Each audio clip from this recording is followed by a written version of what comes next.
鉄西28丁目ご利用の皆さん、ご近所にお住まいの皆さん、おはようございます。時間ご協力をよろしくお願いいたします。おはようございます。私は日本共産党の札幌市議会議員尾形香織でございます。月に一度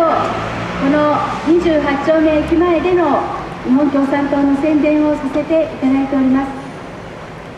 地下鉄の出口付近では共産党のチラシもお配りをしております。7月に行われた参議院選挙で日本共産党や民進党、生活の党、社民党など野党が、そして安保関連法廃止を求める国民皆さんと一緒に力を合わせて統一候補を生み出して11人が当選した、そんなことについてもこのチラシの中に書いてございます。ぜひ受け取ってお読みになってみてください。まもなく9月19日になります。今日が15日、あと4日。9月19日は私たちに忘れることのできない日だと思っています。安保関連法が国会で強行採決されたちょうど1年前になるわけです。日本の民主主義、立憲主義を踏みにじる姿をまさに見た時ではなかったでしょうか。あれから約1年、安倍首相はどんどんとこの安保関連法に基づいて自衛隊の皆さんを戦地に送って殺される部隊にしようとしています。さらには共謀罪などという形で国民の思想までもチェックする、そういう用意もしています。自民党の改憲草案を今度は国会で本当の改憲をしてしまおう、ここまで踏み出そうとしているわけです。皆さん、この安保関連法や、そしてそれに抗する立憲主義を守れの戦いはまだまだこれから続くわけです。選挙だけが戦いではありません。日々の皆さんのさまざまなエネルギー、平和を願う発信の力が社会を変えていく。だから皆さんご一緒に諦めずに力を合わせて日本の立憲主義を取り戻そうではありませんか。心から呼びかけたいと思います。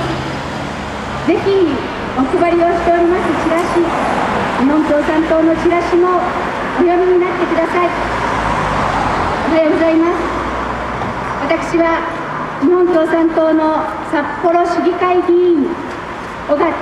香織でございます。すでに自衛隊の皆さんは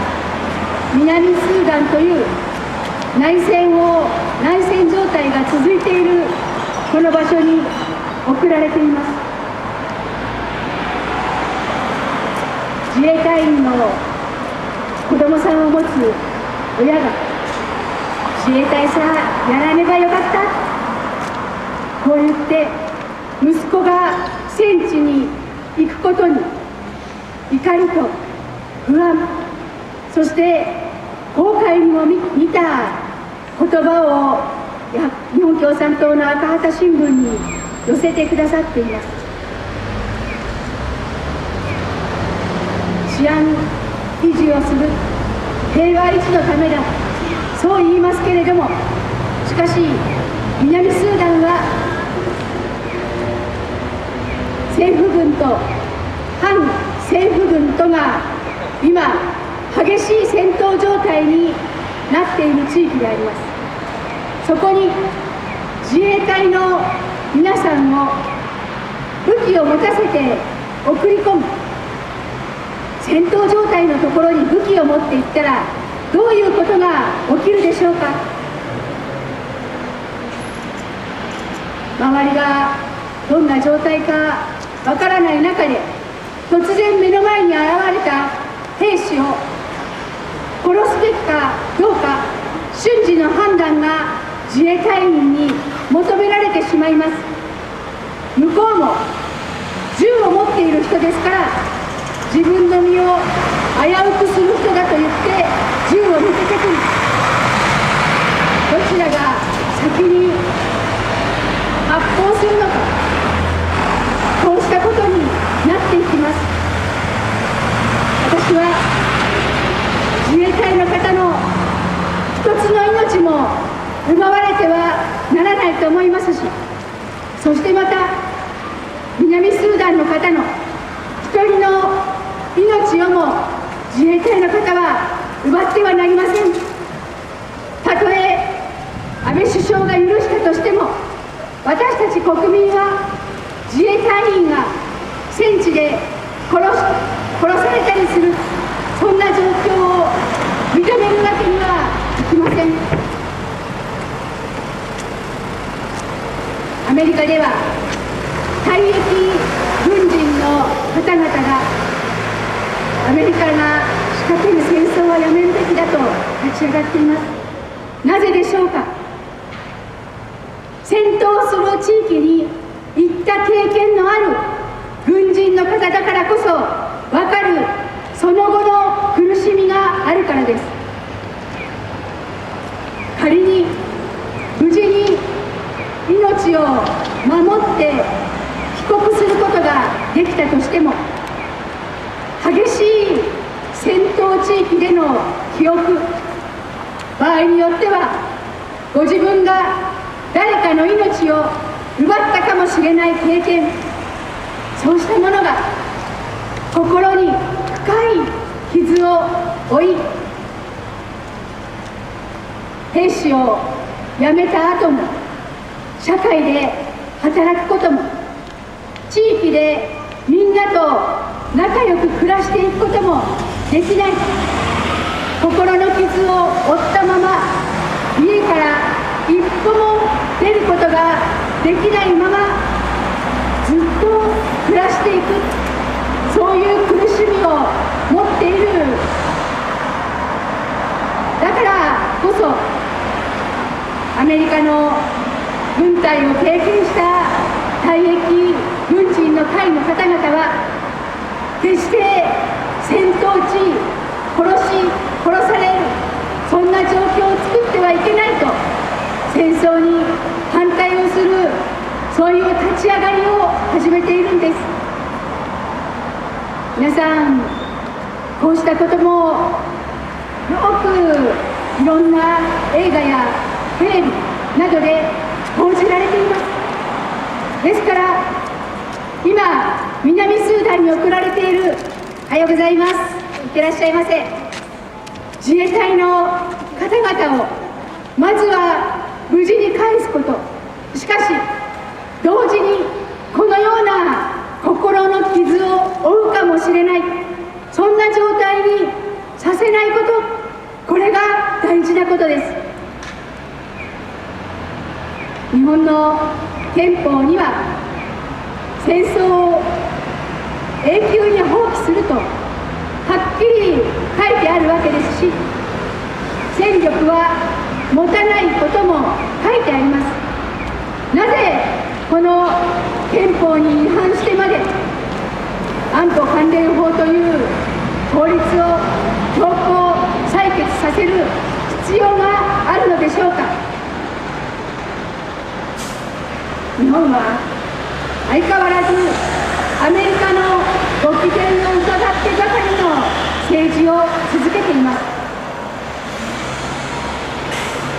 アメリカが守ってくれる、そのお返しに日本も何かしなければならない。日本もちゃんと軍隊を差し出してアメリカと一緒に戦闘できるようにしなければならない。これが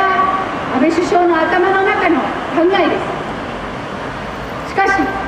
憲法にはそれはしてはならないと書いてあるわけですから、本来なら憲法に基づいて違反するような法律は作らない。これが当たり前の考えです。歴代の自民党内閣も自衛隊を戦地に送ることは憲法から違反するからそれだけはしない。だから今までのイラク戦争などもあくまでも非戦闘地域、戦ってはいないところに自衛隊を平和的に貢献するんだための派兵をするんだ、こういう説明だったわけです。おはようございます。いってらっしゃいませ。こうしたこれまでの自民党のこの考え方をも大きく覆して安倍首相がたった一代の首相が勝手な考えで憲法違反の法律を通す、このやり方に9月19日のあのやり方に多くの国民の皆さんが怒り立ち上がり、